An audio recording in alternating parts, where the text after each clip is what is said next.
Welcome! E aí, galera, beleza? Bem-vindo à nossa comunidade. Welcome to our community. Hey, what's going on, guys? It is OGC here. I have an awesome video, super excited. This video, I'm going to share why I love Art of Conquest. I'm also going to answer a bunch of questions from the other day, and at the end of the video, I have a pretty big announcement. Actually, it's just an answer to one of the questions I received, but it's kind of a big deal. So stick around to the end to see what that question and or answer is. So before we fully jump in, if you have not smashed the thumbs up button already, please smash the thumbs up button. If you have not subscribed, please subscribe. In the description below is a bunch of useful information. Go check out all of it. And as always, let's jump right in. So I stumbled across Art of Conquest by accident. I had no idea what it was. I was so naive to the game that when I downloaded it and I started playing and I saw people running by me, I was like, wow, this game has some really cool NPCs in it. Then I found out that the game's actually online and those are other people. So I fell in love with the PvP system in garrisons and all that other stuff because I used to play a game called Mini Warriors, which is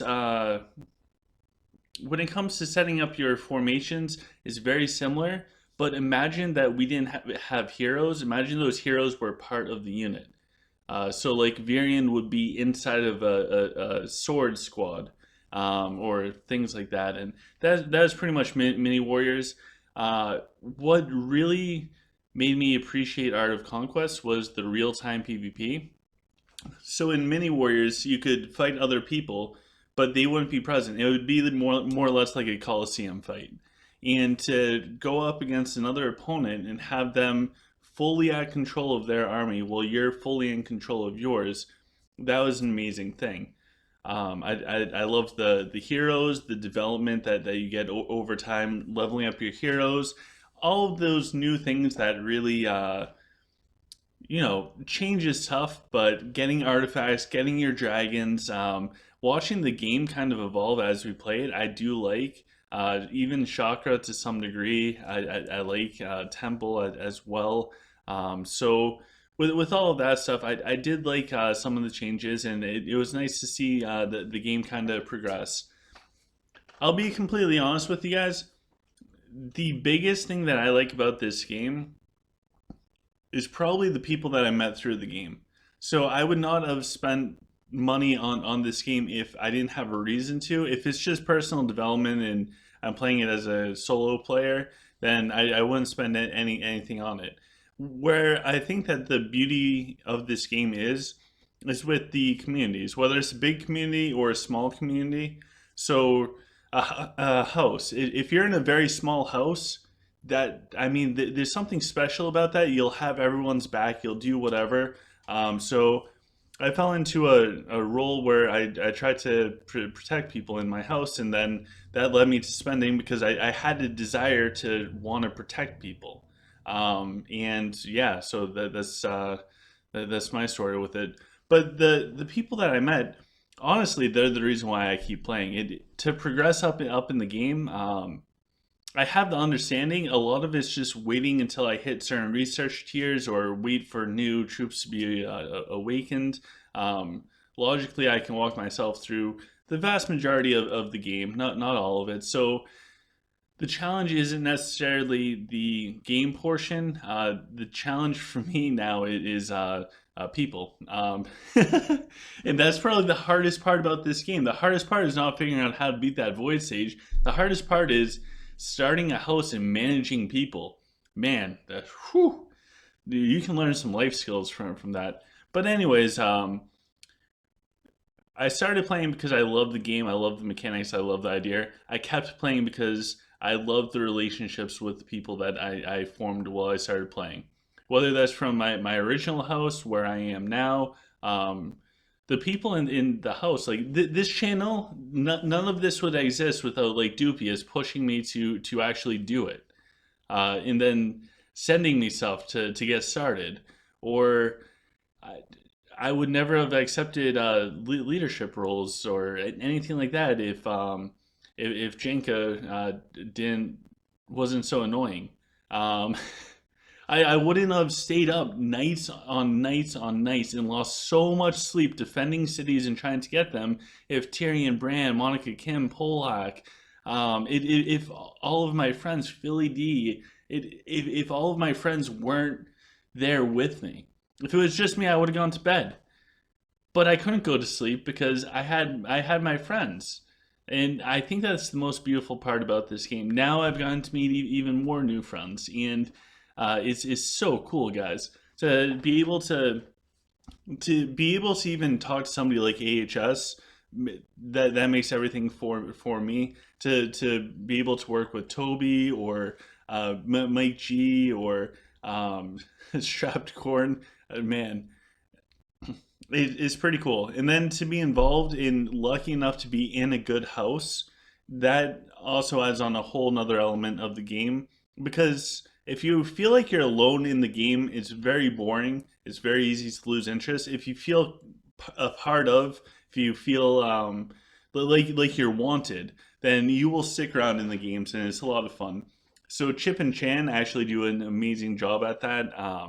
I have to give them all the credit in the world. Chip for being patient with me. Chan just for being Chan and having, in my opinion, the coolest house ever. So, anyways, with that, let's go into some questions. I am going to butcher your names, so none of this is personal. I can barely English. English is not my first language.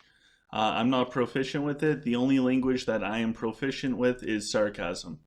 I cannot speak anything else. So the first one is from Akronen. Akronen. They said, if I could ask you any question, where the heck can I find a peaceful server since my merchant has been a bad show for a month now? To find a good place to go, I highly recommend downloading Discord, talking to people there. You can ask in the OGC community chat in game, and also from the Facebook group. So those are three resources outside of the game where you can get more information on where to go in the game. Sorry, I don't have a better answer, but you got to do your homework, and that's where you do it. Next one is from Andrew M. Wow, this might be the only name that I can pronounce. He said, "Do you live in Boston?" Yes. I'm from Massachusetts, and if you're somewhere close to Boston, then you basically live in Boston. I say Boston because if I told you where I actually lived, it wouldn't make sense. I'm a little bit north of Boston. I'm closer to Salem with all the witches and all the history with Massachusetts as far as the witch trials and all that other stuff. I'm closer to there than I am to Boston, but even that is only like a 15-mile difference. So basically in Boston, but not in the city. Benjamin Thompson asks, how much wood could a woodchuck chuck if a woodchuck could chuck wood? So if a woodchuck could chuck wood, then a woodchuck would chuck wood, and a woodchuck could chuck as much wood as woodchuck could chuck. That's all I got for you. I'm sorry. Jose Portugal asks, what question do you want me to ask? That's actually the exact question I wanted. Thank you. The answer to that is everything and nothing. Everything and nothing. Next we have Kudro, who asks, my question comment, how do we get Lilith to change the way that dragon abilities are learned? What I mean is by specifically around the last ability, like Warsong, Hero Pred, Human Pred. Currently there is no way to acquire these abilities or anything like that. I don't think Lilith is going to put this in. If they do it for the last talent, so your Predation or Warsong or True Shot, I don't think Lilith will put it in. They are putting out enough dragons. As far as the legendary ones, maybe I should do a video on how to make a bomb legendary dragon. I might do that. So forget about the divine. They put in enough dragons for legendary where you can make a perfect legendary dragon relatively easy compared to how it was with you had to buy divine and hope that you got a good divine. So everything is perspective. It is comparatively way easier to make a really good legendary dragon right now. I'll make a video in the future, Kudro, to hopefully show you how to do that. and that will save you a bunch of money. All right, so it looks like we have a couple questions here, and they are all about how much I spent for my account or on my account. Um, so for these questions, I'll give you what I did in the past couple months. I have only purchased the bundles in which you get the mounts. That's all I've spent in the past couple months, and my core power still probably grew close to 100K. Um, I've stopped spending a lot. I'm not spending anything. One of the questions is what percent of my income. Right now, my income is zero, so it's hard to spend with that. But I don't know what my total amount is throughout time. Were there times where I went a little excessive?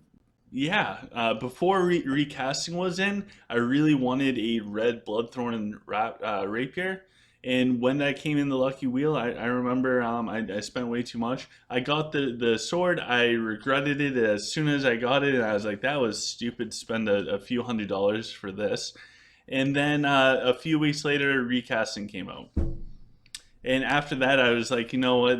Going for all this stuff in the Lucky Wheels, it's not worth it. Beyond the mounts, I do like to collect the mounts.